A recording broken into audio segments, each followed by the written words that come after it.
Welcome to Missing Persons Uncovered. I'm Caroline Humer, a child protection expert, and in this podcast series, we seek to understand the complexities of a global issue. Every year, hundreds of thousands of people go missing worldwide.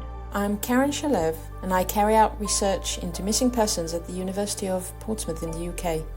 Across this series, Caroline and I are talking to professionals to share insights into how we can all be more aware and take actions to protect vulnerable people in our communities and families from going missing. Today, Karen is talking to Stefana Juncu about the complexity of public appeals and how good or bad we are in recognizing a missing person from their posters. Hello and welcome everyone. Thank you for joining this episode of the podcast series. Today we are joined by Stefana Juncu, and we'll be talking about publicity appeals and how they're used and some of the issues around that. So thank you for joining us, Stefana. It's my pleasure. Do you want to give us a little bit of background as to how you even got involved in this field? It was very early on in my career, I want to say. So I was doing my undergraduate in criminology with psychology. And during my second year, I tried to figure out what I want to do for my third year dissertation. Of course, very, very scared of what's to come. And I don't know how I just came across this. I think it was somewhere in the news where it just said that someone in the UK is being reported missing every 2 minutes. And then I was shocked by the fact that I was doing a full degree in criminology and psychology, and I just had no idea about anything to do with missing persons or missing persons investigations. So I decided that at least I want to do a dissertation on it. I thought it was really, really interesting. And then my supervisor at the time got in touch with the Missing People charity and with Joe when he used to work for the NCA, and then we had a meeting with them, and I thought, this is it. This is exactly what I want to do for my research going on. So I did my dissertation on missing persons appeals and how the public engages with them. And then from there, it was just one thing after another. I just realized I wanted to do more face recognition and to try to improve the appeals, not just to see why people getting engaged with them. That's how it started, just me realizing I know nothing about it and why I don't know anything about it. So I think people listening probably are very familiar with publicity appeals. We see them a lot. We see them in the news quite often. And so maybe we'll start with asking when a publicity appeal is released to the public and why. I think first, before answering that, I think it's really, really important to distinguish between the appeals that are managed and distributed by authorities such as the police or their partners, some specific charities, and then appeals that are created and circulated by families and friends of missing people. I think in both of these scenarios, the main reason is probably to reach out to the public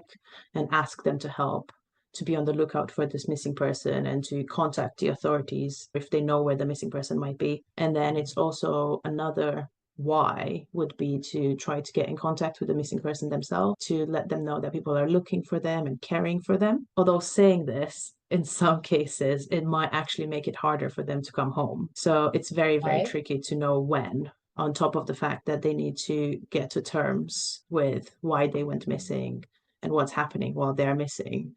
Then a lot more people will know that they were missing and they have to deal with these consequences, which is really, really difficult for any of us. I think there's also a couple more whys to mention, particularly when thinking about the police releasing appeals. They might release these appeals just to make sure that the family and their loved ones know that they're doing everything they can in specific cases, and also to increase awareness of missing persons cases and missing persons investigations with the wider public. And now when, that's a way more complex issue.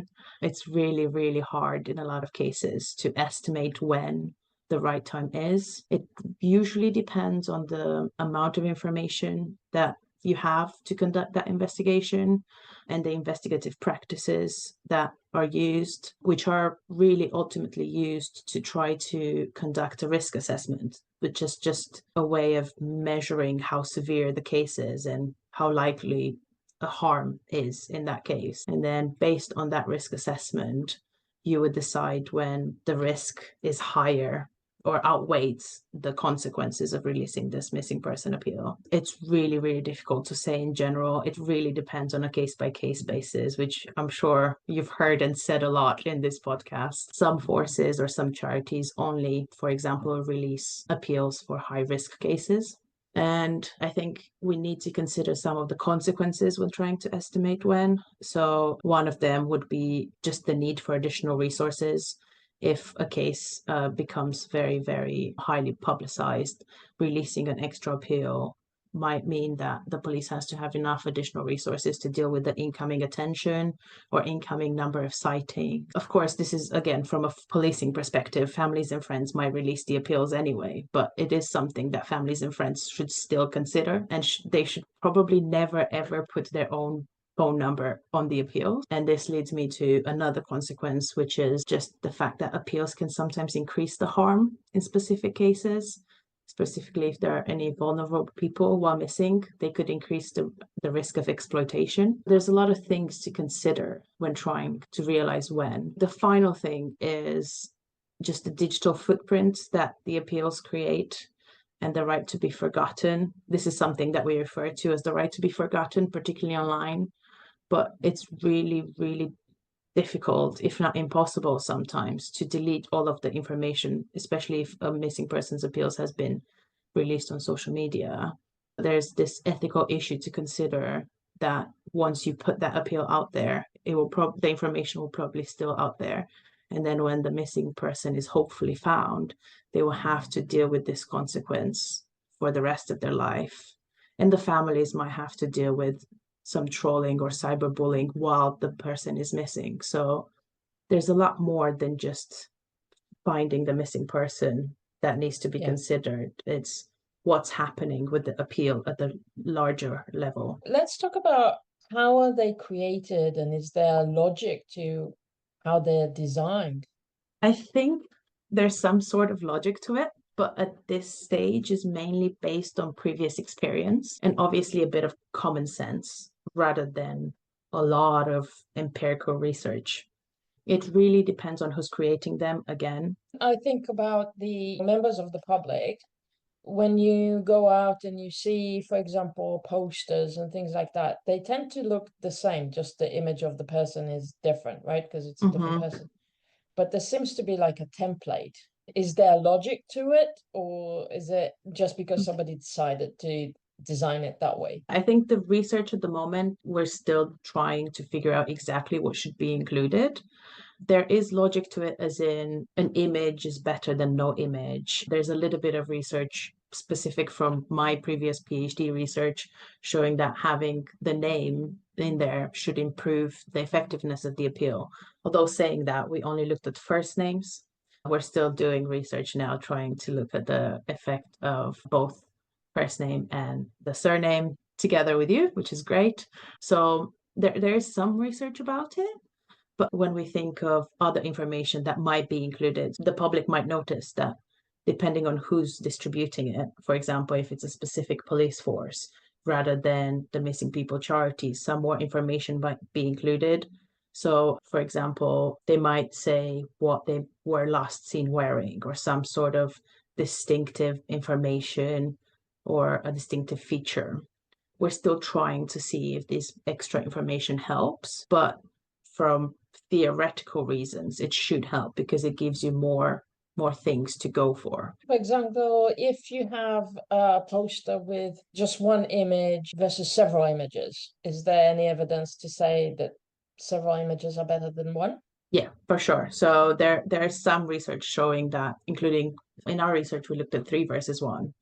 But we also looked at the type of images used, using images from different contexts, just showing how the missing person looks like in a lot of different contexts will improve. So rather than just showing 5 images from their last birthday, showing 5 images from one of their last birthdays, one image that someone else took, one a selfie from a social media profile, showing how their face varies in different lighting and with different emotions, different days, maybe different hairstyles, without makeup or longer or shorter facial hair. So just showing how that face varies improves our familiarity with the face, which then increases our chances that we're going to notice them and recognize them if we encounter them later on. Do you want to tell us a little bit about the research in this area? Yeah, so we look a lot of face recognition and how we can apply previous face recognition findings on improving missing persons appeals. One of the things that I discussed is we looked at how different images improve our familiarity with the face, and then we tried to see if it would also help the way we can spot missing persons. We also look at other written information. Some of my studies look at if we include some sort of contextual information, such as seeing them wearing a red t-shirt and then they do wear a red t-shirt. Does that also improve the effectiveness of the appeal?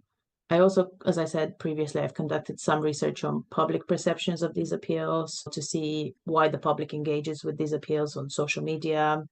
I think it's also because it's really important to acknowledge the fact that sometimes the success of these appeals depends on how much people share them and how many people see them. So I also wanted to see it from that perspective, is some sort of information better than others? And there has been research, not from my own research, that showed that, for example, going back to the multiple images, people tend to retweet missing persons appeals more if they include multiple images rather than just one. When we're thinking of what to include, we should always consider how can we increase the engagement and the attention to them, as well as the memory processes. This is quite psychological. I'm thinking for members of the public, when they see an appeal, are we generally good at going, oh, I saw the appeal and this is the person that I recognize? We hear sometimes of success stories that police received information and or somebody recognized somebody and called the police and somebody was found that was missing, sometimes even many years. Are we generally good at that, at recognizing people like that? Bad news here. It's difficult to tell. So when we test it in the lab, I think we find it very, very difficult. It's a difficult task. I think we all think we're good at recognizing faces because we have so many people we recognize. We have so many friends, so many colleagues, so many students in our case, and we're quite good at telling them apart and telling them which ones we've seen before or not. So we have this misconception that we're quite good at face recognition. However, when you test someone's face recognition abilities with a completely new face, which is what would happen in missing persons appeals most of the time, we find it very, very difficult to learn that face, particularly from just a poster, and then spotting them in a different context whatsoever. Saying that, there are some things that we're just trying to make better. Sometimes we see an increase from 10% to 15%, but sometimes you only need those extra couple accurate sighting for someone to be found. So we're really, really trying to just increase the performance in this very difficult task. I wouldn't say we're very, very good at it, but I think we could be better than we are. We talk about memory, right, here, because you have to remember what you've seen and then apply it in a way to recognize someone without giving people a lecture in psychology about how that works. But there's this thing called prospect memory. So maybe you can explain a little bit about it. And then how does it relate to these types of cases? Why is it important for us to understand it? In our studies, when we're trying to test this effectiveness of the appeals, we need to first figure out what memory processes are involved. And to do that, we have to think of the timeline in which it happens. Sometimes what happens is that someone already encounters a missing person on the street, and then later on, they don't know that person is missing or anything, but then later on, they come across a missing person appeal. And at that moment of the appeal, they realize they've seen this person before, and hopefully they will let the authorities know. So this is one possible timeline. It can also happen the other way around, where you can first see a missing person appeal, and then you create this intention that you're going to look for them in the future. And then if you do see them, you're going to let the authorities know. It's this second timeline that we call prospective memory, in which we create an intention to do something in the future. Prospective memory, just in simple terms, is exactly this, is remembering to do something in the future. And we use this type of memory all the time in our life for very simple things like remembering to brush your teeth or remembering to take your pills at a specific time in the day, or even remembering to send an email the next time you're at your computer. And the main difference here is the fact that with missing persons appeals, you have to remember to do something in the future when you encounter a specific face. We call that a memory cue, that seeing that face makes you remember the fact that you've seen this missing person appeal and they are the same person. So you should call the authorities. So Be good at remembering, for example, the intention and the image. Are we okay at remembering that? Is there a problem with the recognizing or seeing the cue and recognizing it's a cue and making that connection with the... we're quite good at remembering the intention, but where we find it very difficult to see the face and recognize them as the missing person. Sometimes you can see a face and have this sense of familiarity, thinking, oh yeah, I've seen this person before, but just not connect the dots to think, oh yeah, this is the missing person I've seen in an appeal 3 days ago. What we're trying to do is we're trying through these appeals to give the public a bit more things that they can connect. Going back to my example with the clothing, if in the appeal you had an image, but also some information, for example, they might be wearing a red coat, and then you see their face and you have this sense of familiarity, it might be that additional cue of a red coat that makes you help connect the dots. I think we're quite good at remembering the intention. It's just recognizing that person as the missing person, going a bit further than just having that feeling that, oh, I've seen them before, but I don't know where. And everyone has this feeling sometimes. It's even harder because you've never had a personal interaction with that person. You've just learned their face from an appeal. And this is what we're trying to do most with our research, is to make sure they have that, oh yeah, I've seen this person in this appeal and I need to call the authorities. So based on the research, what should we include in missing persons appeal to increase the effectiveness? I think before I say anything, I have to say we need a lot more research. It's very early days, isn't it? There's that much research on this. Yeah.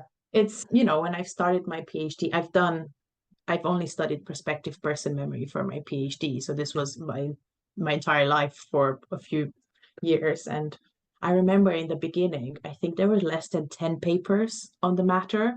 And I thought, oh, this is so easy. All I have to do is read these 10 papers. And then it did grow, but it is still, in comparison with other types of face recognition or other research on missing persons investigations, it's very much in its infancy.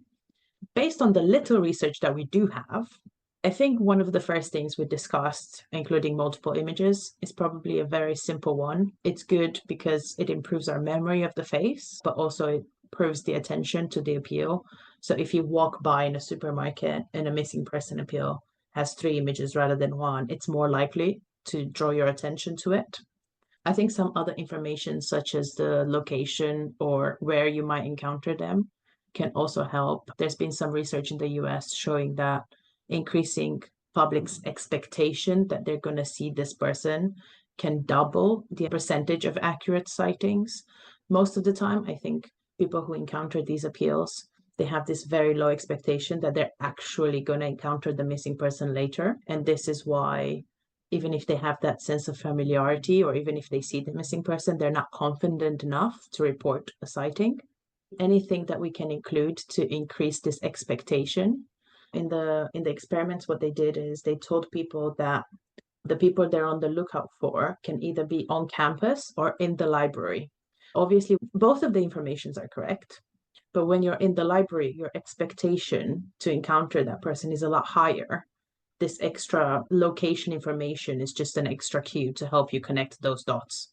For example, if the police would say places where this person is likely to be seen. Exactly. Or rather than just knowing that someone went missing in Portsmouth to someone went missing in a specific area of Southsea, even if you don't live there, you walk by that specific area of Southsea, that will cue your memory of the poster and you're more likely to look around you. But we don't have the attention or the resources needed to always look out for them, no matter where we are in Portsmouth. The more you can really localize where people should pay attention, the better. We talked about names a bit. So having some sort of name, I think, helps. We advocated that in previous research for publicity appeals to include wherever possible just the first name, mainly because of that digital footprint that you mentioned before. It lowers the risk of that hangover that impacts 100%. people's lives. So you found in your research about the use of first person? We found that including just first names improves performance on this prospective person memory task. I think there's something about knowing someone's name that changes the way you think or you look at the poster. It's more than just a face, it's a person with a name. Saying that, I also completely agree with you that a first name is probably enough. And this is why we're trying to do the research we're doing now. On the other hand, it's also important to know that a lot of the sightings for the missing persons appeals comes from people who already know the person. We are a lot better at prospective person memory if it is a familiar face. So everything I've said about, oh, this is very, very difficult, it's not if you already know that person. If you tell me next time you see your colleague do this, I will be very good at that because I already know them. Having their name sometimes might help with that. But again, if they are familiar enough, they probably wouldn't even know their second name. They only know them by their first name. That will probably be enough.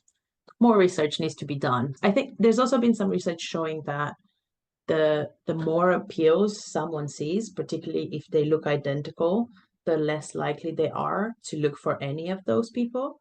Although it's really, really hard trying to find this balance between increasing awareness and trying to look for all of the missing people, while also trying not to desensitize the public to the issue.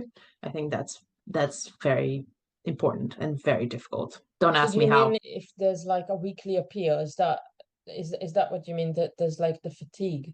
There's not enough research to know particularly what time is an accurate amount of time. But if you see an appeal a week rather than an appeal a day, you are way more likely to have the attentional resources and to remember that one appeal better. Right. If you see one appeal a day, you're more likely to confuse them and just by the fifth day, just not pay attention to them because you haven't seen those first 5 missing people. So your expectation decreases as well.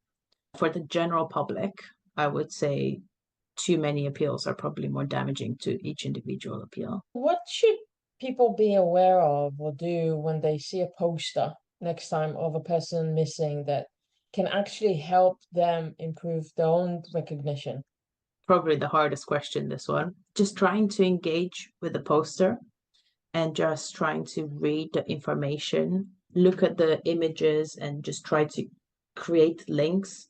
Maybe they look like someone you already know, or just try to think, does this name suit them? Or just trying to actively look and get familiarized with that person, I think is probably the best that the public can do in those scenarios. We haven't really looked at this with the prospective person memory, but there has been previous face recognition research more generally to show that just being more active while you learn someone's face will help you identify them later.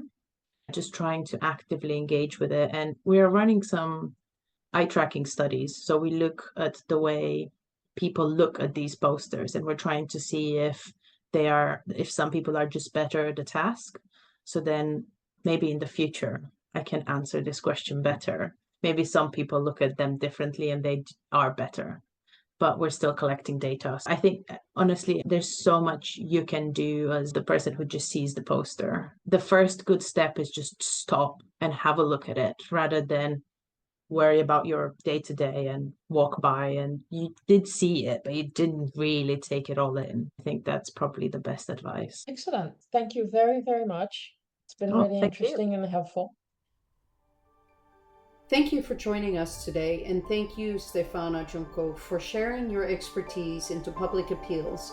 Definitely more research needs to be done here. If you have any questions you would like us to answer or thoughts on topics you would like us to discuss, please contact us through our website. If you'd like specific information or need help, please reach out to your local police department or national charity. If you are enjoying this podcast and discussion, please help support us by buying us a coffee through missingpersonsuncovered.com. I'm Karen Shalev, And I'm Caroline Humer.